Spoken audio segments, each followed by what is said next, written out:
घर में आग पूरी तरह से लग चुकी थी। घर का एक एक हिस्सा टूटकर बिखर रहा था। कोई तो इस आग को बुझाओ। घर के अंदर मेरी छोटी सी बच्ची है, वो मर जाएगी। उसे कुछ हो गया तो मैं भी जीते जी मर जाऊंगा। घर के अंदर से छोटी सी बच्ची की आवाज आ रही थी। माँ, माँ मुझे बचाओ। माँ, माँ, पिताजी, पिताजी मुझे बचाओ। कालिदास नगर में एक किशोर नाम का मेहनती और ईमानदार व्यक्ति रहता था, जो गांव में मेहनत मजदूरी करके अपना परिवार का पालन पोषण करता था। वह अपनी पत्नी सुगंधा, माँ कौशल्या और बच्चे राजू व राधा के साथ हंसी खुशी जीवन बिता रहा था। सुगंधा, ये गर्मी तो जान ही ले लेगी। लगता है सूरज से भी कोई दुश्मनी हो गई है हमारी। अम्मा, सूरज को तो बस जलाना आता है, वो क्या जाने गर्मी की तपन। इतने में किशोर आ जाता है। और भाग्यवान, गर्मी से डर गए तो समझ लो आधी जिंदगी से वैसे ही हार गए। हाँ हाँ, और बाकी आधी जिंदगी तो तुम अपने पसीने में ही बहा दोगे जी। तो क्या हुआ अम्मा, गरीब का पसीना ही तो उसका इत्र है। इतना कहकर किशोर बाहर चला जाता है। माँ, मुझे पानी दे दो ना। हाँ बेटा, लाई पानी। आज कुएं में बहुत कम पानी था, बाल्टी भरने में ही पूरा दम निकल गया मेरा। अगर ऐसे ही चलता रहा तो पता नहीं क्या ही होगा।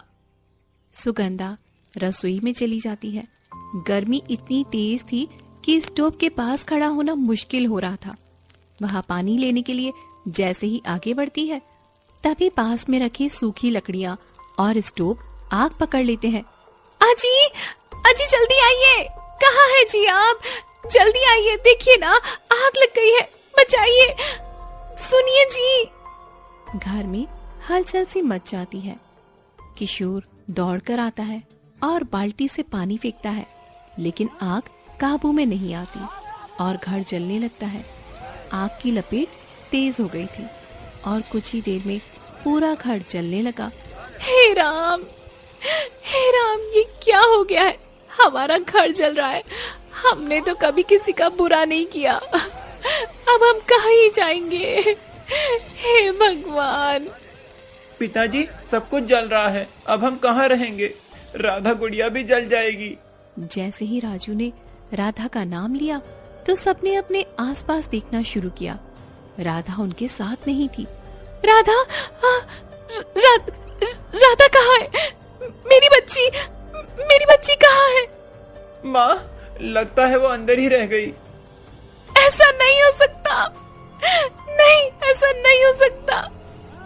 आग पूरे घर को अपनी चपेट में ले लेती है। पड़ोसी भागकर आते हैं और उनकी मदद करते हैं। कुछ लोग किशोर के साथ घर के अंदर जाते हैं। राधा डरी सहमी सी एक कोने में बैठी हुई थी। जैसे तैसे राधा को सब मिलकर बाहर निकाल देते हैं, लेकिन घर और सामान कुछ भी बचा नहीं। कुछ ही देर में पूरा घर राख हो जाता है। अगले दिन परिवार फुटपाथ पर बैठा होता है। गर्मी अभी भी वही होती है, लेकिन अब छत भी नहीं रही। ये दिन भी देखना था हमारे नसीब में। हमारा घर तक चला गया।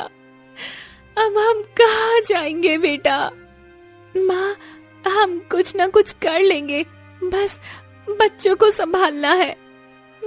माँ, बहुत भूख लगी है, कब खाना मिलेगा? माँ, बहुत भूख लगी है, पेट में दर्द हो रहा है, सुबह से कुछ भी नहीं खाया है। माँ, सुबह से कुछ नहीं खाया, पेट में बहुत दर्द हो रहा है। माँ, रुको, मैं कुछ लेकर आती हूँ।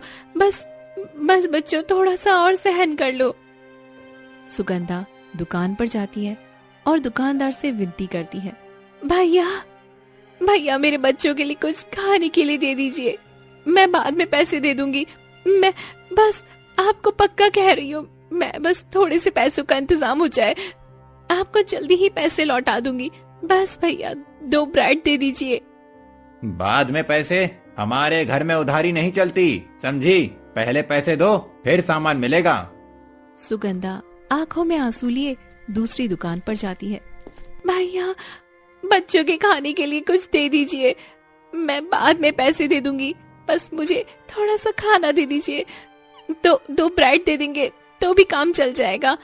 मैं आपसे वादा करती हूँ, पैसे ही आते आपको सारे पैसे लौटा दूंगी।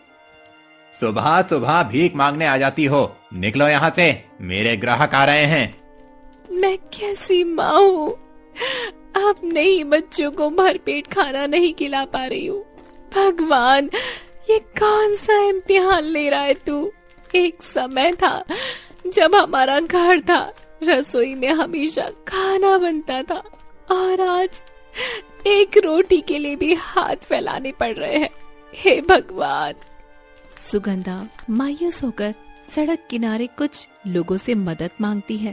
भाई साहब, कुछ पैसे दे दीजिए, मेरे बच्चे भूखे हैं, हमने कुछ भी नहीं खाया है।